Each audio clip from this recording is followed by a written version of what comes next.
नमस्कार, आप देख रहे हैं मिरर मीडिया का खास कार्यक्रम खबरनामा। बात करेंगे हम तमाम बड़ी खबरों की, लेकिन उससे पहले एक नजर डालते हैं आज की सुर्खियों पर।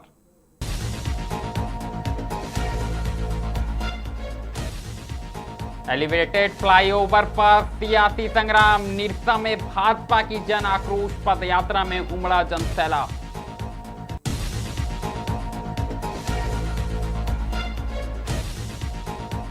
श्रावणी मेला 2026 की तैयारियों को अंतिम रूप, डीसी एसपी ने रूट लाइन का निरीक्षण कर परखी सुरक्षा व्यवस्था।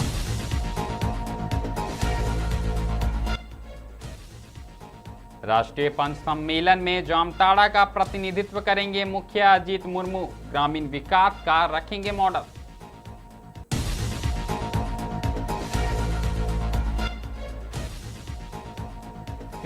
सीबीएसई का बड़ा फैसला, थर्ड लैंग्वेज में फेल तो नहीं मिलेगा पास सर्टिफिकेट, क्लास 9 और 10 के छात्रों के लिए नया नियम लागू। गरज चमक के साथ झमाझम बारिश का अलर्ट, झारखंड के 13 जिलों में आज भी भारी वर्षा की चेतावनी। अब खबरें विस्तार से। सबसे पहले बात करेंगे हम धनबाद की। आपको बता दें कि एलिवेटेड फ्लाईओवर निर्माण को लेकर निरसा की राजनीति पूरी तरह गर्मा गई है। भाजपा ने बुधवार को निरसा में जन आक्रोश पदयात्रा निकालकर अपनी ताकत का प्रदर्शन किया। इस पदयात्रा में बड़ी संख्या में पार्टी कार्यकर्ता और समर्थक शामिल हुए। साफ तौर पर भाजपा के झंडे और नारों के बीच निकली रैली ने पूरे क्षेत्र का माहौल राजनीतिक बना दिया।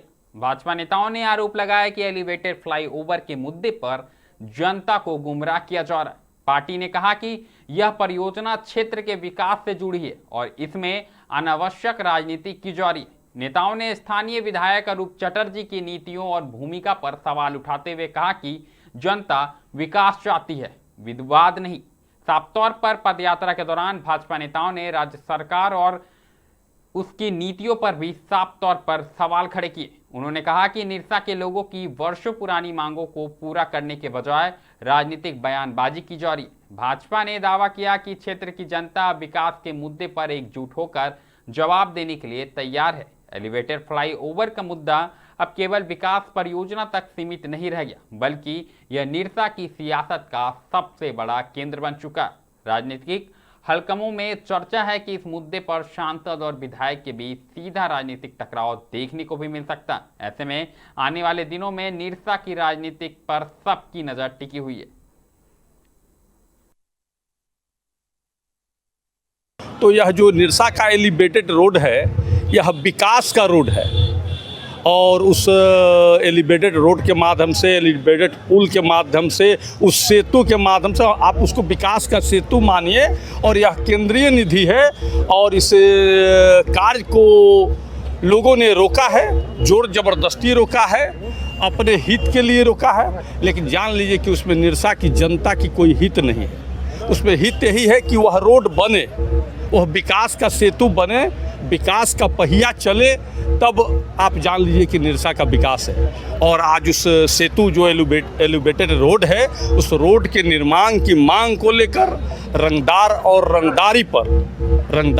रंगदारों के विरोध में भारतीय जनता पार्टी ने अपने माननीय लोकप्रिय सांसद धनबाद के ढुल्लू महतो जी के नेतृत्व में इस बेलचरही से आपके कार्यस्थल तक पदयात्रा और पदयात्रा के बाद सभा। अगली खबर देवघर से आई है। आपको बता दें कि देवघर में 30 जुलाई से शुरू होने वाले राजकीय श्रावणी मेला 2026 को लेकर जिला प्रशासन पूरी तरह सक्रिय नजर आ रहा है। इसी बीच उपायुक्त सौरभ कुमार भुवानिया और एसपी प्रवीण पुष्कर ने अधिकारियों के साथ मेला रूट लाइन का निरीक्षण कर सुरक्षा, यातायात और श्रद्धालुओं की सुविधाओं की तैयारियों का जायजा लिया। उपायुक्त एवं एसपी ने संबंधित विभागों के अधिकारियों के साथ आईएसबीटी बागमारा बस स्टैंड से लेकर दुम्मा बॉर्डर, कोटिया कांवर पथ और खुजूरिया कांवर पथ तक विस्तृत निरीक्षण किया। निरीक्षण के दौरान विभिन्न स्थानों पर चल रहे कार्यों की प्रगति की समीक्षा करते हुए अधिकारियों को समयबद्ध तरीके से सभी तैयारियां पूरी करने के निर्देश दिए गए।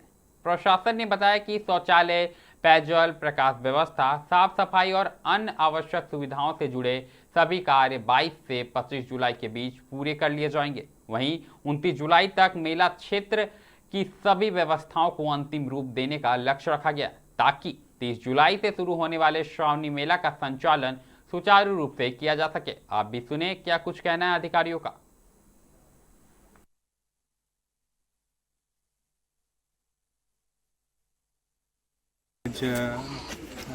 जिले की पूरी टीम उपायुक्त महोदय के साथ और पूरी टीम के साथ आज हम लोग पूरे रूट का समीक्षा करते हैं और रूट में जो भी इंफ्रास्ट्रक्चर है, ओपीटी ओपी बनने हैं, श्रद्धालुओं को रुकने की जगह है, तो सबकी समीक्षा हो रही है।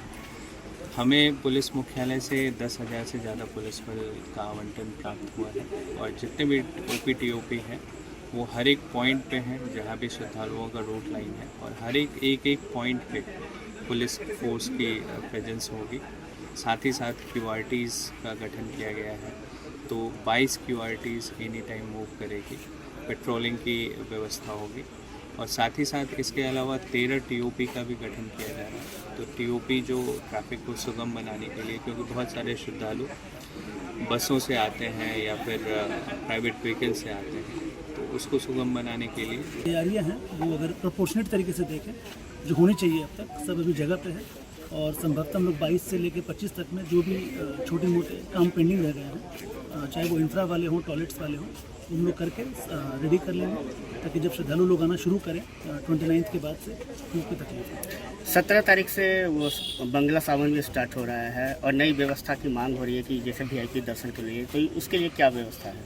नहीं, जो लागू रहता है, जो रूटीन चलता है, जो श्रावणी में जो 30 तारीख से शुरू होगा, उसके लिए हम लोग उस पॉइंट ऑफ व्यू से हम लोग सारी तैयारी कर रहे हैं। और जो 17th जो अभी जो आप बता रहे हैं कि बंगाली श्रावणी शुरू हो रहा है, उसके लिए हम लोग के वहाँ पे मंदिर में एक्स्ट्रा फोर्स मजिस्ट्रेट डेप्यूटेड रहेंगे ताकि कोई भी उनको वहाँ पे जब वो आएंगे तो कोई तकलीफ नहीं होगी। बस यही है कि जो रूटीन तरीका जो रहता है हर दिन का, उससे डिफरेंस यही रहेगा कि वहाँ पे भीड़ ज़्यादा बढ़ेगी, बट जो हमारा जो पूरा यहाँ पे जो रेडीनेस जो हम लोग चेक कर रहे हैं वो।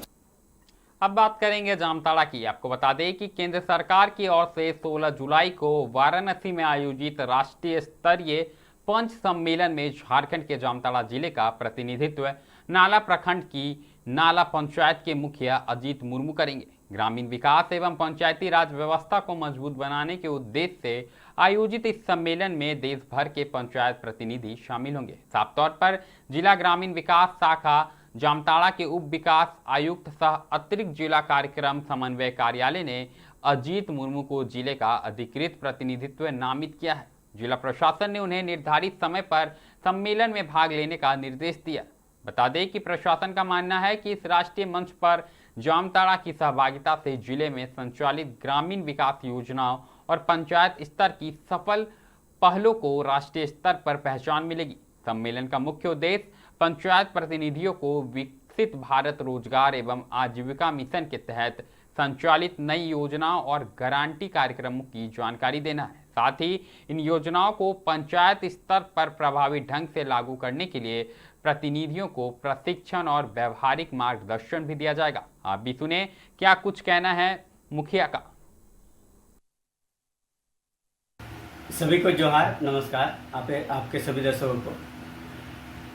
आज जो हमको 16 को विशेषकर वाराणसी में हम लोग को पंच सम्मेलन होने वाला है, उसमें विशेषकर जो मनरेगा जो चल रही थी केंद्र सरकार की ओर से जो चलाया जा रहा था और फिर उसको बदल के VBG रामजी किया गया है, तो उसमें हमारे रूरल क्षेत्र में, गांव एरिया में किस तरह हम लोग योजना लेंगे उसमें, और योजना के माध्यम से किस तरह हमारे बेरोजगार युवाओं को एक रोजगार देने का अवसर देंगे, हमारे महिलाओं को आत्मनिर्भर बनाएंगे, आजीविका से जोड़ेंगे उनको, और हमारे शिक्षा, स्वास्थ्य, रोड नाली के संबंध में हम लोग किस तरह काम कर पाएंगे जो हमारे गांव को हम लोग डेवलप कर सके।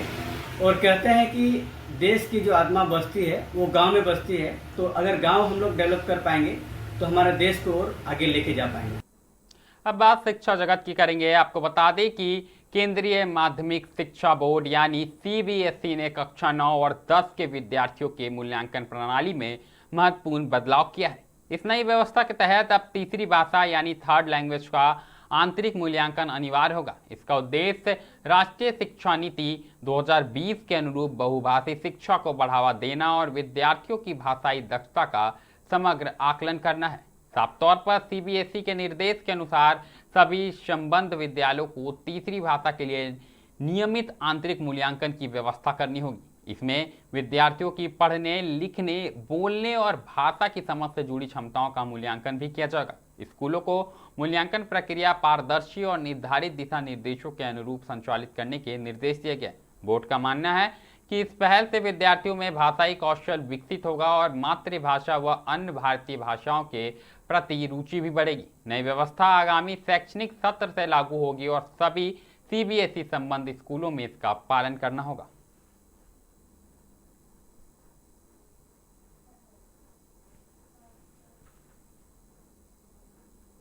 रुक करेंगे अब मौसम को लेकर। आपको बता दें कि झारखंड में दक्षिण पश्चिम मानसून पूरी तरह से एक्टिव मोड में है। इसी बीच राज्य के कई हिस्सों में लगातार बारिश का दौर जारी है। बता दें कि भारतीय मौसम विज्ञान यानी आईएमडी ने बुधवार को रांची, धनबाद, बोकारो, पूर्वी सिंहभूम समेत 13 जिलों में गरज चमक के साथ मध्य से भारी वर्षा की चेतावनी जारी की है। कुछ इलाकों में बात करें तो तेज हवाओं और वज्रपात की भी आशंका जताई गई है।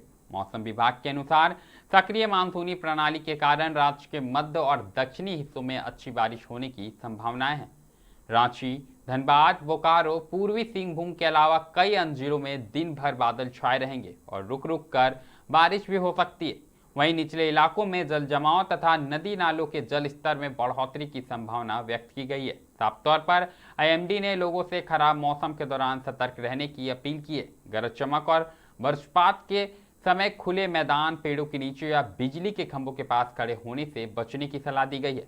किसानों और आम नागरिकों को मौसम विभाग की ताजा जानकारी पर नजर रखने और आवश्यकता पड़ने पर सुरक्षित स्थानों पर रहने की हिदायत भी दी गई है।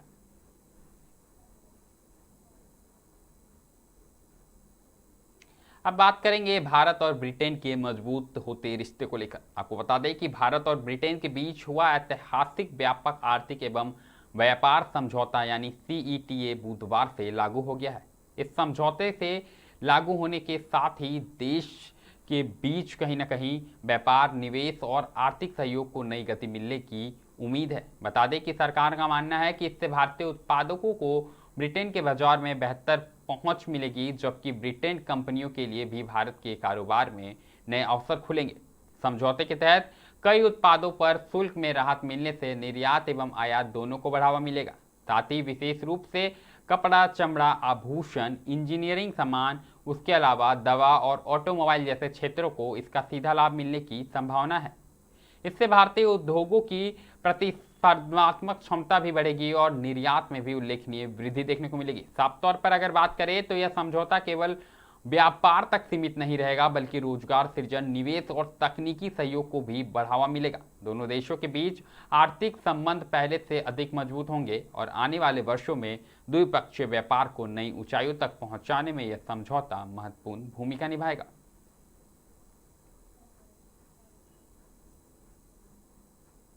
अब रुक करेंगे साहेबगंज जिले का। आपको बता दें कि झारखंड सरकार के पेयजल एवं स्वच्छता विभाग के सचिव अबू इमरान ने बुधवार को साहेबगंज जिले के राजमहल प्रखंड के पूर्वी नारायण पहुंचकर जल जीवन मिशन के तहत संचालित महत्वाकांक्षी पेयजल योजना का निरीक्षण किया।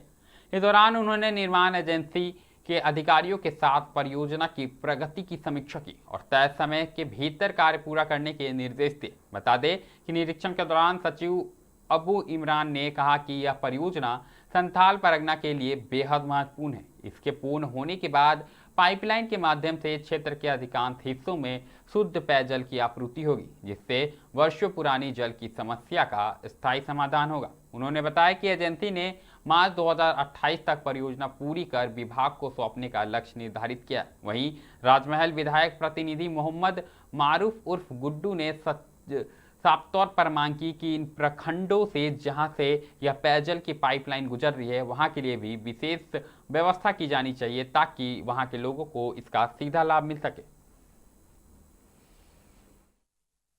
महत्वपूर्ण योजना है। राज्य सरकार और केंद्र सरकार दोनों की तरफ से 50-50% दोनों का इसमें निधि लगा है। इसको पूर्ण कराना बहुत ज़रूरी है। इससे जो है पूरे संथाल परगना के अधिकांश क्षेत्र में पेयजल की समस्या को जो है हम लोग बहुत हद तक समाप्त कर पाएंगे और बिल्कुल शुद्ध और स्वस्थ पानी जो है, आप सब जानते हैं कि सबसे अच्छा पानी जो होता है वो पाइप वाटर होता है, पाइप लाइन से जो पानी मिलता है। इसके मुकाबले जो ड्रिलिंग और बोरिंग से हम लोग पानी लेते हैं घर घर में या चापाकल के माध्यम से, उसमें संभावना रहती है दूषित होने का। तो इसीलिए एक ये पेयजल का है और सभी को जल का, सभी नागरिकों को जल का अधिकार है और जल सबके लिए ज़रूरी है। इसलिए हम आए हैं यहाँ पे, क्षेत्र भ्रमण भी किया। चूँकि विधायक जी नहीं है इसीलिए उनके अनुपस्थिति में हम रहे हैं और इस योजना का जो सर्वे करने के लिए आए थे, योजना का जो विज़िट करने के लिए आए थे राज्य के विभागीय सचिव अबू इमरान साहब, हम लोगों ने इस योजना का लाभ हर वो प्रखंड को जिस होकर ये व्यवस्था गुजरेगी उस प्रखंड को भी इसका लाभ मिल सके, ऐसा हम लोगों ने भी विधायक जी की तरफ से ये रिक्वेस्ट किया है। क्योंकि विधायक जी अभी क्षेत्र में नहीं है, इसलिए उनकी ओर से मैं ये उनको ये रिक्वेस्ट किया हूँ कि हमारे राजमहल प्रखंड में जिस रूट से ये योजना गुजरेगी उस रूट को भी इसका लाभ मिले, ये विनती हम लोगों ने की है। खबरनामा में अभी के लिए फिलहाल इतना ही। ऐसी तमाम बड़ी खबरों से लगातार हम आपको अवगत कराते रहेंगे कि मत जाइएगा, बने रहे मिरर मीडिया के साथ।